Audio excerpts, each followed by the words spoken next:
Hey, myself Aram. So today I'm going to talk about JavaScript Rescue Me. So there were just few things I wanted to talk about, and there is something that I will be talking about. So to start with, yeah. So who am I? I'm like a raised by JavaScript, Android, Linux. I also am a blogger, poet. I'm writing my novel. I write fiction. So and I want to do so many things in such a short span of time.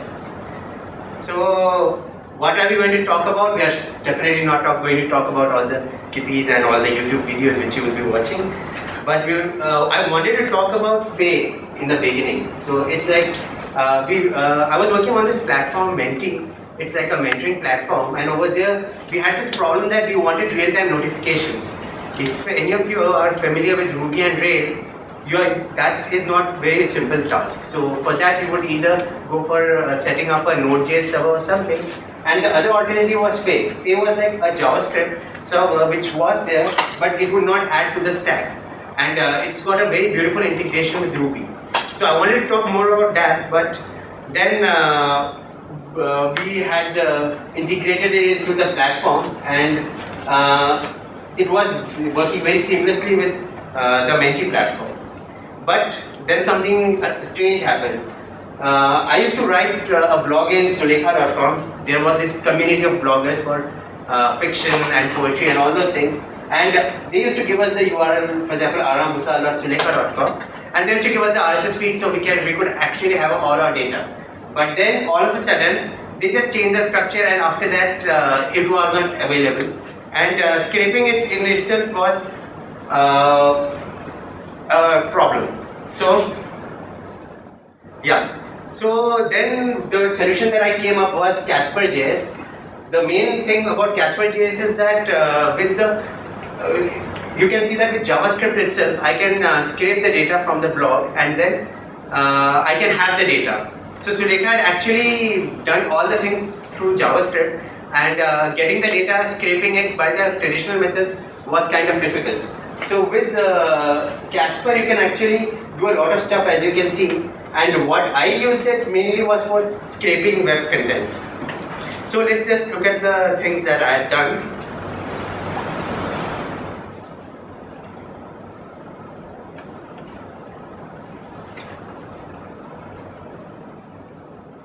Yeah.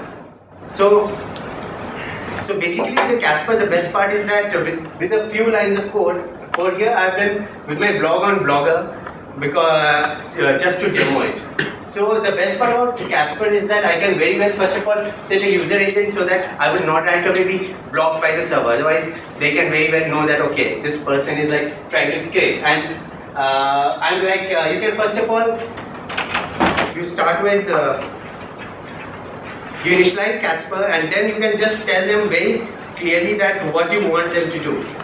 For example, you will first of all then, it's very much verbose. I'll start with the website, and then I'll go to a then. Then I'll be getting the pages, and from the pages I'll be getting the links. Then I'll be taking care of the pagination. So all of it is very verbose, and you can very easily know, okay, how to go about it. The navigation is as if you are doing it. It's a verbose code, and you can go to various pages. And the best part about this is that you can simulate clicks just like a user does.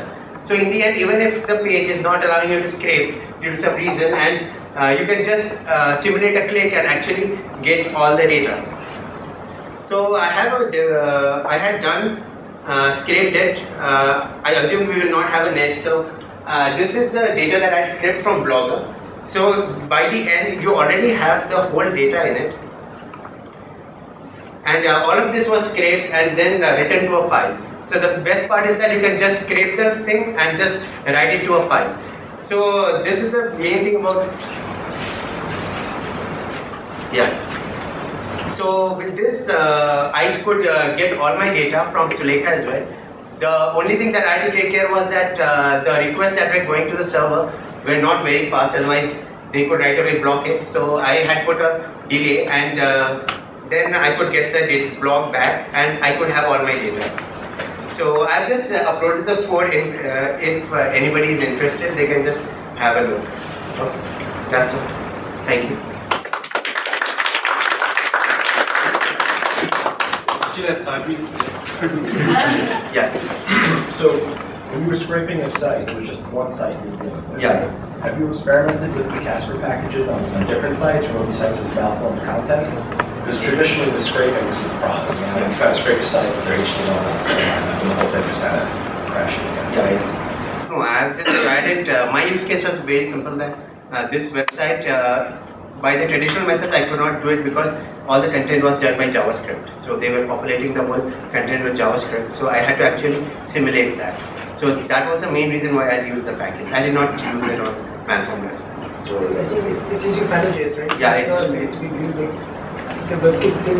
It's a taker of Malform HTML. So you know very well. Oh wait, you're saying that your content was being generated by JavaScript on the front end? Yeah. It wasn't being. Oh, so it's not just the page, you're actually rendering the entire page and then saving the state Exactly, of the page. exactly. That's what I'm doing. So you're not just scraping HTML? No. That was the basic problem. Otherwise, I could have right away done it YQL and just got it right away. But the basic problem was that those people did not want the bloggers to take back the data. Because of the bloggers, they're actually getting many page hits. So just to avoid bloggers taking back all their data, they just made the RSS unavailable and then you could not do it. So They thought that they can't. Exactly. So then I came up with this solution. In this solution, in fact, one of my friends, Afner, he had tried it in Hacknight, and he introduced me to the method, and they had used it for the data liberation over there. So through that, I just figured out that yes, this can be done here as well, and then I did. So the basic challenge was the same thing, that the whole content was by JavaScript, and I could not actually just scrape the HTML. So did you run a script once, or is this something that is like on a project that runs regularly? No, it's I just run it once. Just to get the Yeah, because I wanted all my data. There were like somewhere around 300 blogs. They were in a period of around 6 years, so I could just get all the data together. way to reclaim your data back. Yeah, yeah. Was this last week's Hack Night where you went over that's this? nice. Yeah, Right. That's pretty good. yeah, So one question, like Casper.js is mostly used for testing purposes. Right? exactly. So one problem that I had was like, so like if we're using some testing using Casper.js, and one bug that actually happened to us was like, for some reason, the user was not able to see some button, like submit button was not visible on the page. But how do you detect the fact that it's not visible on the page? So when you say visible, do you mean like it was overlapped by some other Yeah. div?